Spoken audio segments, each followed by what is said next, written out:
Orang industri itu saya paham, dia pengen tenang, pengen nyaman, tidak mau terganggu. Maka dia sangat kompromi terhadap hal yang seperti ini. Daripada riweuh, ya sudah diakomodir. Karena daripada riweuh diakomodir, makin lama makin membesar, dan akhirnya menjadi kekuatan yang besar.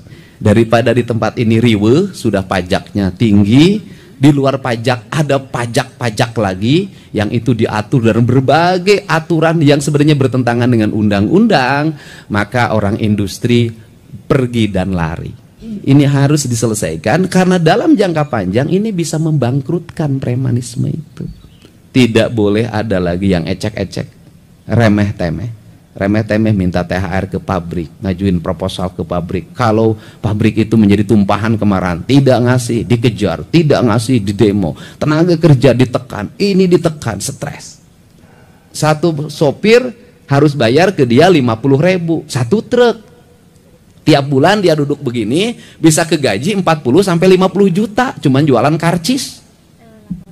Tepira, satu titik, berapa titik? Nah, kalau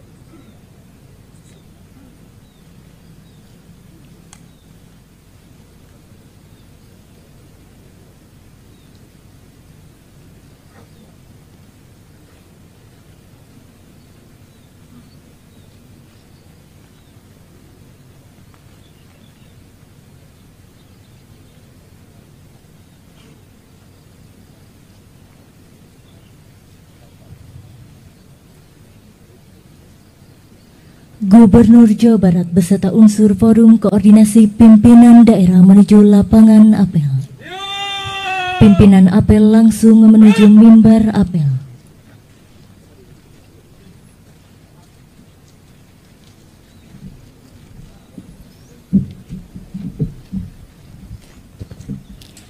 Penghormatan pasukan apel.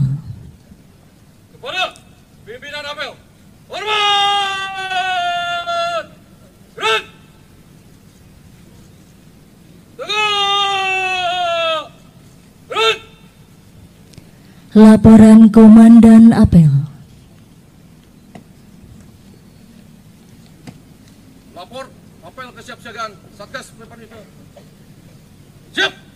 laksanakan. Laksanakan!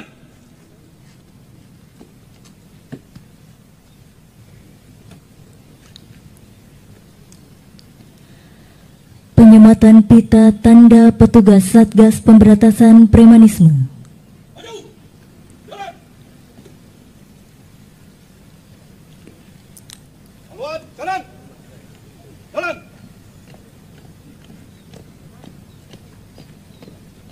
Oke! Gerak! Luruskan! Lurus! Lapor perwakilan penyamatan tanda peserta Satgas, siap!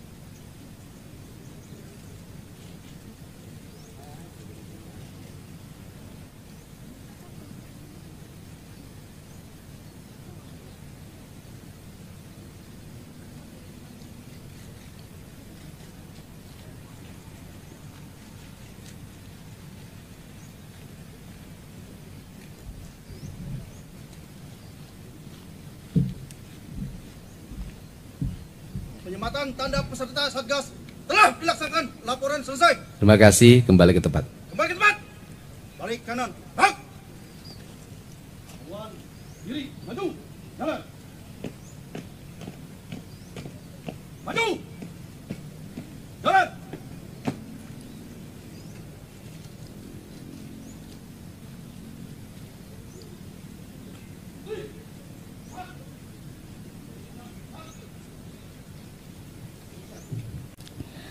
Amanat pimpinan apel. Istirahatkan. Pasukan istirahatkan. Perhatian. Gerak. Di tempat. Gerak. Bismillahirrahmanirrahim. Assalamualaikum warahmatullahi wabarakatuh. Sampurasun. Bapak dan Ibu yang saya hormati, para peserta apel Satgas Anti Premanisme yang hari ini berlangsung secara serentak di seluruh Provinsi Jawa Barat. Yang saya hormati Pak Kapolda yang mewakili Pangdam 3 Siliwangi, yang mewakili Kajati Jabar, dan seluruh peserta apel yang berbahagia. Kita memahami bahwa Indonesia mengalami perubahan dari era pertanian menuju era industri, dan itu sudah berlangsung sejak lama. Perubahan itu sesungguhnya harus melahirkan perubahan perilaku hidup manusia antara manusia pertanian dan manusia industri. Manusia pertanian di Karawang misalnya, atau di Bekasi, atau di Subang, atau di Indramayu, itu manusia paling rileks. Kenapa? Dia itu menanam padi musimnya 2-3 kali setahun. Dalam satu musim tanam berumur 40 hari, 120 hari secara umum, tapi rata-rata sekarang sudah 90 hari sampai 100 hari. Itu mereka bekerja secara optimal itu hanya 30 hari. Dari mulai menebar benih, kemudian menanam, membajak, kemudian menyiapkan areal pertanian untuk ditandur, kemudian untuk diramet, istilah orang Sunda. Setelah itu dipupuk, dan hari ke-30 itu sudah hari santai. Setelah 1 bulan padi itu sudah hari santai. Mereka bisa duduk dengan tenang, dengan nyaman, bari ngagere celi, make daun, make bulu hayam, sambil main gapleh mungkin di rumah. Tenang sekali hidupnya. Dan di balik itu mereka mendapatkan aspek-aspek ekonomi tambahan. Ngambil belut, ngambil tutut, kemudian panen petei, kemudian juga nebang bambu, terus mutarnya, memang hidupnya tenang.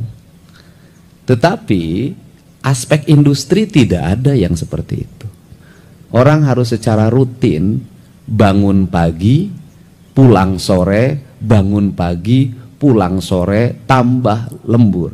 Siang dan malam sudah tidak ada dalam siklus. Karena ada yang jam shiftnya masuk jam 10 malam, ada yang jam shiftnya masuk jam 3 dini hari. Sebuah siklus yang dimana manusia menjadi bagian dari produksi, manusia bagian dari industri. Setiap hari orang mengalami ketegangan karena dia harus berproduksi, mengejar target, harus jelas quality controlnya. Setelah itu quality control harus jelas pasarnya. Setelah pasar harus dipastikan barang keluar dari perusahaan dalam keadaan baik. Kemudian masuk kontainer, masuk ke pelabuhan, di perjalanan harus melewati badai, harus sampai tepat waktu pada tujuannya, dan harus dipastikan barangnya diterima. Satu kancing saja beda, itu bisa 1 kontainer balik lagi. Itulah kejamnya dunia industri. Karena kejamnya dunia industri harus melahirkan masyarakat yang berpikir produksi. Tidak boleh ada yang nganggur. Karena tidak boleh ada yang nganggur, maka orang harus terlibat dengan proses produksi. Ukurannya adalah profesionalisme dan kepastian. Nah, dalam siklus seperti ini, banyak di antara kita, di lingkungan kita, itu belum masuk dalam siklus itu. Gaya hidupnya masih pola pertanian, kemudian pola agraris, lingkungannya sudah industri. Akhirnya apa yang terjadi adalah tersisih dalam proses produksi, tidak bisa masuk menjadi kelas menengah industri karena pendidikannya tidak terpenuhi, tidak masuk dalam kelas menengah industri karena tidak punya ikatan emosi dengan kalangan manajer di industri itu. Akhirnya mereka tersisih di lingkungannya. Karena tersisih di lingkungannya, gaya hidup sudah berubah. Mereka harus punya mobil, mereka harus punya motor, mereka harus makan dengan baik. Nah, maka kita seringkali di antara kita mengkonsolidir diri untuk menjadi kelas baru. Karena kelas baru, maka yang digunakan adalah logika kekuatan, bukan kekuatan logika. Jadi kalau industri adalah yang digunakan adalah kekuatan logika. Nah, kalau yang kalah dalam industri, maka yang digunakan logika kekuatan. Yang satu-satunya cara untuk bagaimana membangun bergain dengan industri adalah dengan membangun logika kekuatan. Nah, orang industri itu saya paham, dia pengen tenang, pengen nyaman, tidak mau terganggu. Maka dia sangat kompromi terhadap hal yang seperti ini. Daripada riweuh, ya sudah diakomodir. Karena daripada riweuh diakomodir, makin lama makin membesar, dan akhirnya menjadi kekuatan yang besar. Ketika kekuatan yang besar, maka dunia industri mendapat tawaran baru. Di tempat saya, tanahnya lebih murah, pajaknya lebih rendah. Di tempat saya lebih nyaman, jaminannya lebih nyaman. Maka orang industri mulai berpikir lagi kalkulasi ekonomi. Daripada di tempat ini riweuh, sudah pajaknya tinggi, di luar pajak ada pajak-pajak lagi yang itu diatur dalam berbagai aturan yang sebenarnya bertentangan dengan undang-undang, maka orang industri pergi dan lari. Kalau orang industri sudah pergi lari ke tempat lain, maka di daerah tersebut tanahnya sudah tidak subur, jumlah orang sudah sangat banyak, kontrakan tidak ada yang laku, pedagang sudah tidak laku, maka terjadi kebangkrutan lingkungan. Saya tuh ngalamin dari orang-orang kaya di kalangan industri, saya sampai bungkusin beras 5 kiloan tiap hari saya kirimin. Untuk apa? Untuk mereka tidak jangan sampai tidak makan, mereka harus makan. Ini yang terjadi. Ini problem. Nah, kenapa saya menyoroti ini? Ini harus diselesaikan karena dalam jangka panjang ini bisa membangkrutkan premanisme itu. Jangankan bersaing antara Indonesia dengan Vietnam, Indonesia dengan negara-negara lain, dengan Tiongkok misalnya, kita ini bersaing antara Jawa Barat dengan Jawa Tengah saja sudah menjadi ancaman. Kenapa?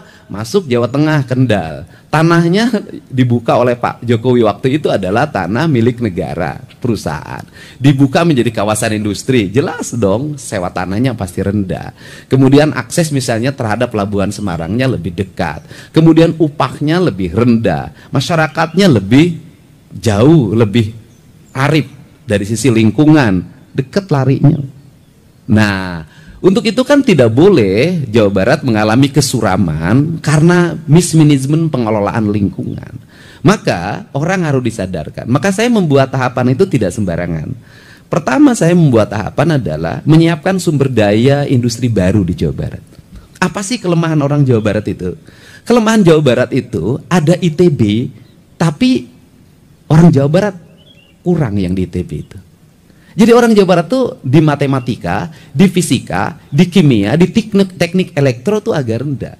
Untuk itu saya mendorong hari ini untuk anak-anak Jawa Barat, satu kursus sudah saya siapin tuh. Selama 1 bulan sampai 3 bulan, itu kursus untuk jurusan yang dibutuhkan di kawasan industri baru dan kawasan industri lama. Jurusannya otomotif, kemudian elektro dan sejenisnya, fashion. Nah, ini yang pertama. Kemudian yang kedua, saya juga mendorong menyiapkan tenaga kelas baru, yaitu dengan membuat pola pendidikan diploma 4. Ya, D4 itu ada, yang itu nanti dimasukin ke sekolah manajer. Mereka dididik bagaimana cara bangun, cara nyiapin sepatu, cara melipat baju, cara pakai dasi, cara jalan, cara bicara, cara membungkukkan badan, karena calon orang manajer itu disiapin. Nah, targetnya apa? Targetnya adalah dalam waktu, dan satu lagi S1 ya. Kemudian dalam waktu kurun 5 tahun ke depan, maka mereka nanti akan mengisi ruang-ruang industri, bukan hanya di pabrik atau industri di Jawa Barat. Mereka akan mengisi di BUMN. Mereka akan mengisi di negara-negara lain yang nanti lahir kelas menengah baru. Sehingga nanti Jawa Barat itu adalah sumber inspirasi bagi tenaga kerja teknik engineering. Nah, kelemahan Indonesia, kelemahan Jawa Barat itu tenaga engineering tidak dibuat perencanaan yang matang.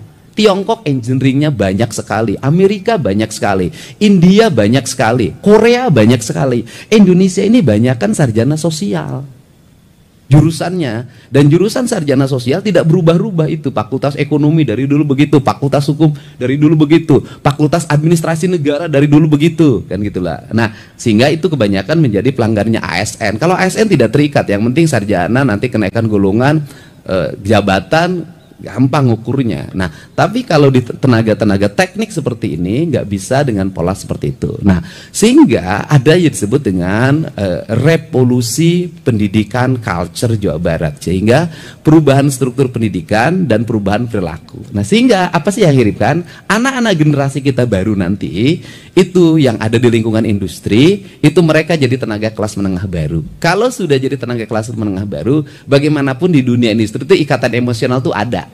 Kalau dia misalnya menjadi manajer personalia orang kampung A, maka sekampung itu akan dibawa.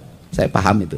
Nah, untuk itu harus banyak dilahirkan. Nah, selain itu, apa sih untuk menurunkan angka premanisme di kalangan industri itu adalah membuat bursa kerja. Ini yang saya tadi sudah menghubungi orang untuk segera menyiapkan.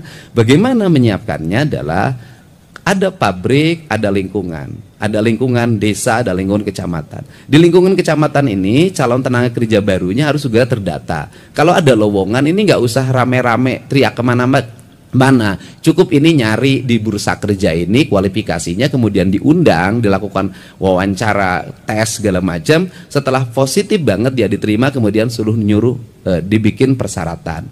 Kalau terus-terusan dibuka lowongan kerja melahirkan antrian ribuan, pasti menimbulkan percaloan, pasti menimbulkan berbagai problem dan asumsi bahwa angkatan kerja di Jawa Barat itu sangat tinggi dan tidak tertampung. Nah, pola inilah yang akan dibuat hari ini adalah, yaitu satu, gerakan pemikiran saya adalah mempermudah akses investasi. Ini saya buktikan kemarin, misalnya BYD di Subang. Itu karena Patimban itu masih lama prosesnya, dia butuh jalan. Sehingga jalannya dibuat dalam bentuk akses tol yang sifatnya sementara. Mungkin dulu bisa diproses dalam waktu lama. Kemarin hanya 10 menit itu keluar izin menterinya dan siap dibangun. Nah, ini kan percepatan. Nah, kemudian yang berikutnya hari ini adalah orang masih ribut di pembebasan tanah. Kenapa pembebasan tanah ribut? Karena percaloan. Nggak tanggung-tanggung. Itu di Subang itu 1 meter ada yang nawarin 20 juta per meter. Pengusaha mana yang mau? Nah, ini harus dipermudah dengan membangun akses. Aksesnya bagaimana? Nanti si pembebas tanah harus bertemu langsung dengan orang yang membebaskan. Gubernur akan memfasilitasi untuk mengundang masyarakat yang punya tanah, dan kemudian pengusaha yang akan membebaskan. Kemudian dua-duanya bertemu, silahkan bernegosiasi, bertransaksi tanpa melibatkan pihak lain. Agar apa? Kalau masyarakat menikmati kenaikan harga tanah dan dilakukan penjualan, maka dia bisa menikmati uang. Tetapi dengan sebuah catatan, masyarakat itu harus bisa memanfaatkan uang itu dengan asalnya sawah, cari tempat sawah yang lebih murah dan lebih luas. Dan saya tahu betul itu. Orang Bekasi dulu ketika ada pembebasan, itu mereka memburu sawah yang di Kerawang. Dan sekarang ratusan, mungkin ribuan hektar tanah di Kerawang ini banyak yang dimiliki orang Bekasi. Saya pernah berkunjung ke sebuah desa di Kerawang ini, adalah ada satu desa di mana rakyatnya tidak punya sawah 1 meter pun.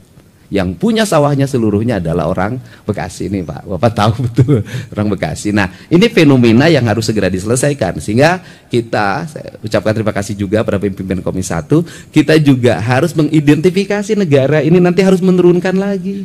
Sampai apa menurunkan negara? Berpikir si orang yang punya pembebasan tanah ini, punya uang ini, harus punya skema ekonomi yang akan dilakukan.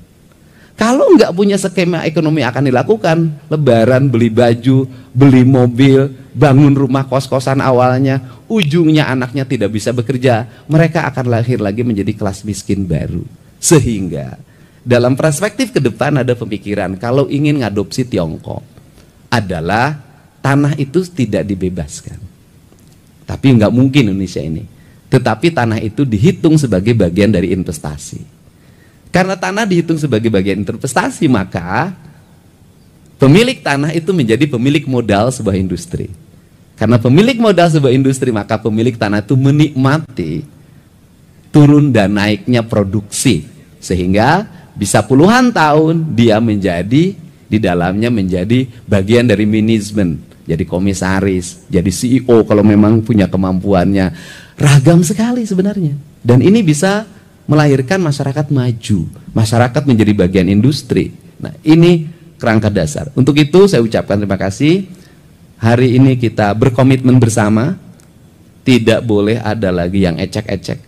remeh-temeh.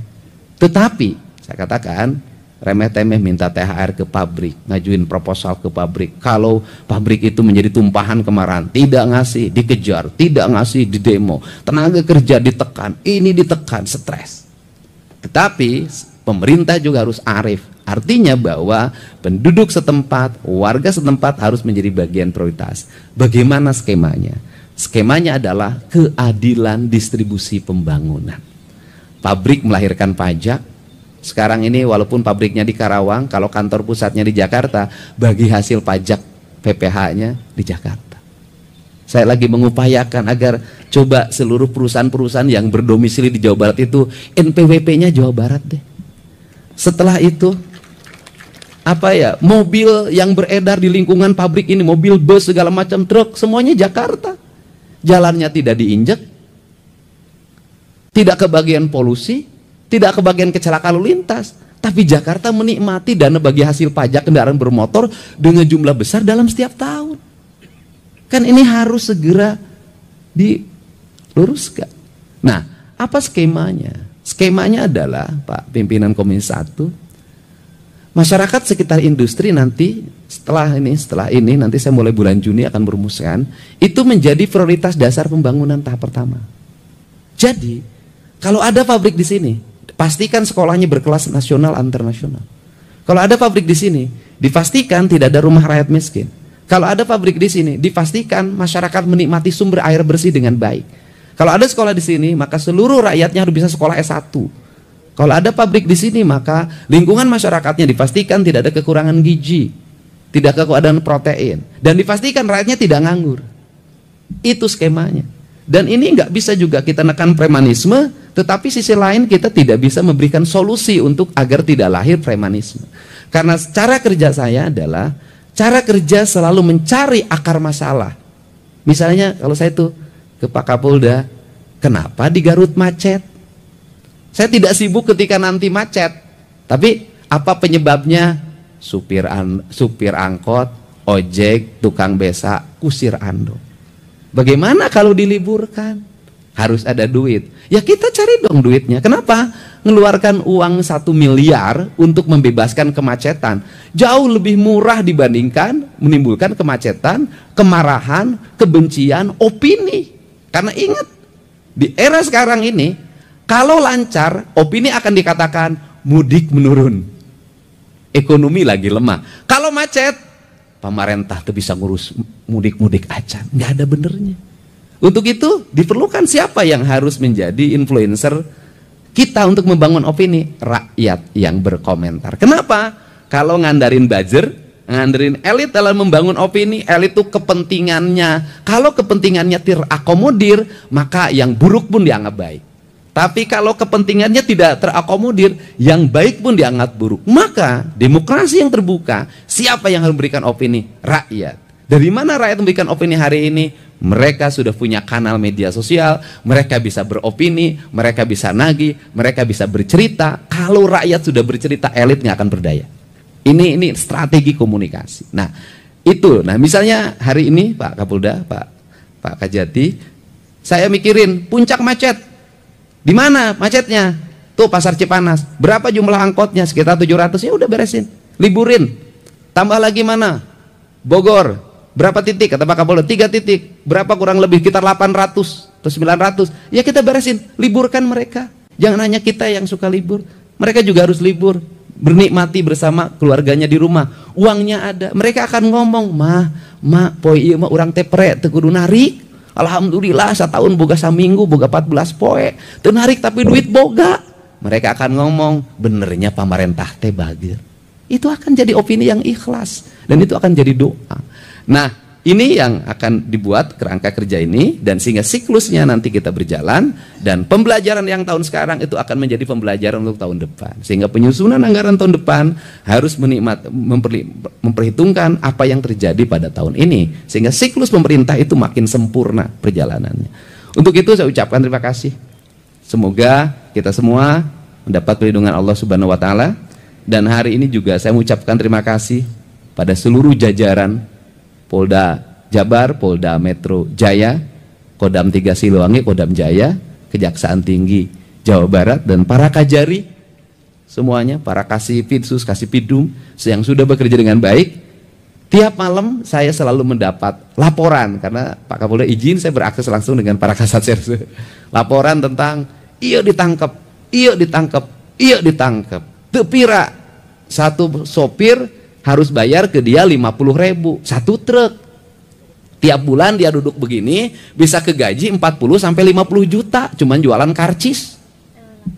Tepira satu titik, berapa titik? Nah, kalau ini dibersihkan, nanti di Jawa Barat menikmati jalannya mulus, rumah-rumah rakyatnya aralus, listriknya menyala, terang, petugasnya ada dalam setiap sudut, masyarakatnya nyaman, opini akan terbangun sendiri nanti bahwa Jawa Barat adalah provinsi yang paling ramah investasi. Tapi investasinya adalah investasi yang sesungguhnya yang melahirkan regulasi ekonomi. Karena apa? Kelemahan di Jawa Barat, urang Jawa Barat teh babari kaolo, babari katipu, sehingga di Jawa Barat itu banyak sekali korban investasi bodong, kan gitu. Itu yang terjadi. Untuk itu saya ucapkan terima kasih. Selamat menjalankan Hari Raya Idul Fitri 1 Syawal 1446 Hijriah, dan saya juga mengucapkan terima kasih pada seluruh petugas tenaga kesehatan, BPBD, Satuan Polisi Pamong Praja, Polri, TNI, dan seluruhnya yang pada saat orang lain menikmati kebahagiaan bersama keluarga, ngadulag, jalan-jalan belanja, besoknya makan kupat bersama keluarga, ngariung setelah sholat id, bapak, ibu semua yang bertugas tidak menikmati itu. Ada panona selalu melihat ke setiap sudut, takut ada kemacetan, takut ada kejahatan, dan itu menurut saya ibadah terbesar yang dilakukan oleh seorang aparat. Untuk itu saya ucapkan terima kasih. Wallahu muwaffiq ila aqwamit thoriq. Assalamualaikum warahmatullahi wabarakatuh. Sampurasun.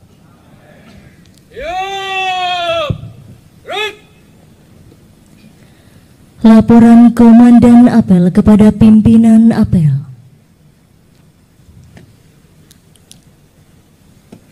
Apel telah dilaksanakan, laporan selesai. Terima kasih, bubarkan. Bubarkan.